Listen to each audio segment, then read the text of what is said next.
Welcome to Hidden History.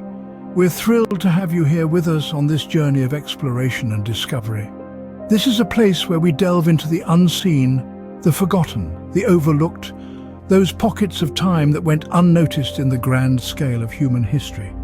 Like and subscribe for even more overlooked events in history that you won't find anywhere else. Have some hidden history you'd like for us to look into and share? Let us know in the comments. Now let's get to it. Rome, the eternal city, forever synonymous with Italy. For centuries considered the capital of the known world, but behind its monolithic reputation, allure and fame lies a temporary but equally important history. In its shadow as Italy's capital lie four cities, four forgotten capitals that served as custodians to both the Kingdom of Italy as well as its current republic.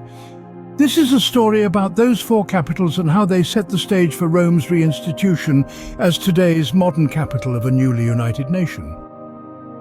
In the dawn of the 19th century, as whispers of unification echoed across the Italian peninsula, Turin emerged as the first capital of a burgeoning Italy. On the 17th of March 1861, amidst the fervour of the Italian Risorgimento or Resurgence, the 19th century movement for Italian unification that culminated in the establishment of the Kingdom of Italy, Vittorio Emanuele II ascended to the throne, and Turin was anointed as the administrative centre of the newly proclaimed Kingdom of Italy, a precursor to the eventual Republican Constitution that would establish what we know today as the Italian Republic. Yet, Turin's reign as capital was more a matter of circumstance than grand design. With the Savoy court and Parliament of the Kingdom of Sardinia already established within its confines, the city became a natural choice for the new capital. However, the dream of a unified Italy remained incomplete, with Rome, the eternal city, still beyond reach. The Second War of Independence and the Expedition of the Thousand, a corps of volunteers led by the indomitable freedom fighter and General Giuseppe Garibaldi, had wrested control of the regions of Lombardy, parts of central Italy and all of southern Italy from the grasp of foreign rule. However, the region of Veneto remained under Austrian rule, while the Papal States, governed by the resolute Pope Pius IX, remained defiant towards the idea of being incorporated into a united Italian state. To navigate these turbulent waters, Turin was provisionally elected as the administrative centre of the new state.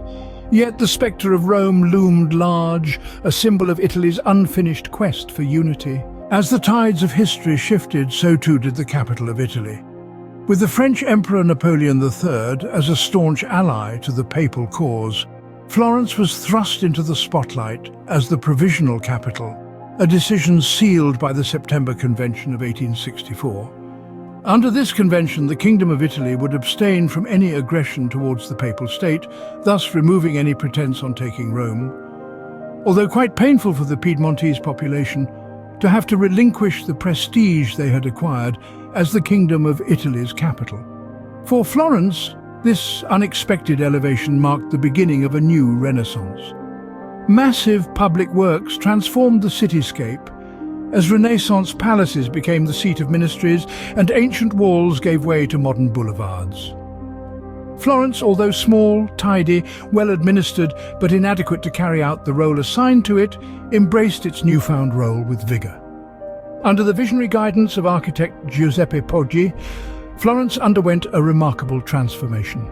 The medieval city walls were demolished to make room for grand avenues and administrative buildings, echoing the grandeur of Parisian boulevards.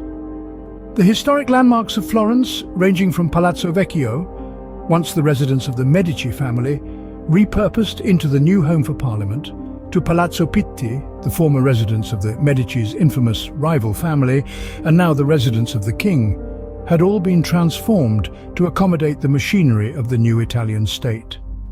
This transformation still stands as a testament to the city's enduring legacy.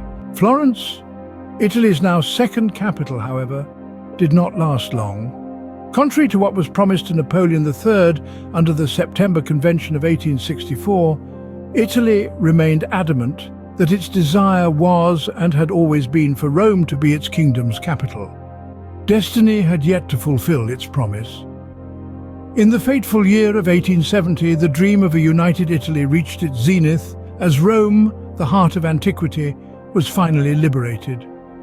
With the breach of Porta Pia on the 20th of September 1870, the kingdom's bersaglieri soldiers marched triumphantly into the city, signaling the end of the papal state and the dawn of a new era.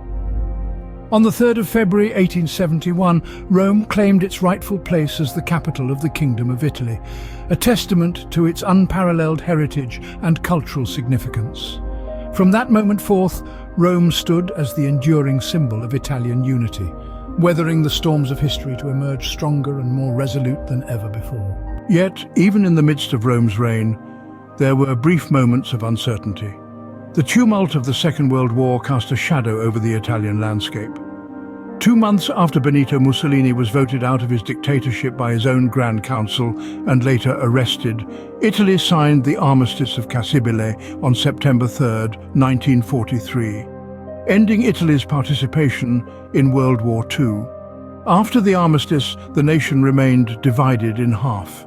Between September 1943 to February 1944, as the Nazi fascists tightened their grip on the centre-north of Italy, the south found refuge in the coastal city of Brindisi as its new but temporary capital.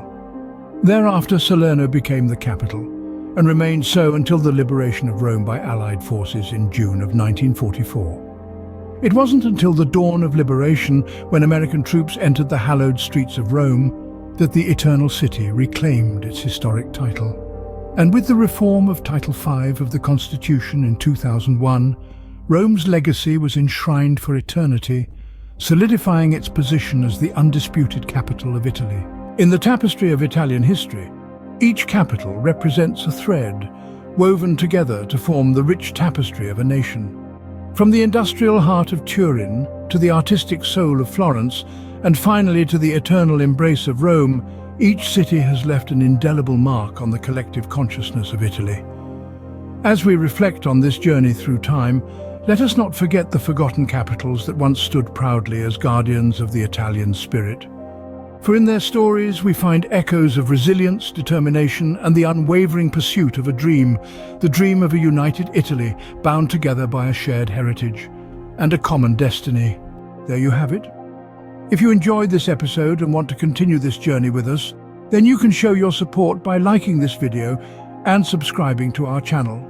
It takes just a second, but it means the world to us.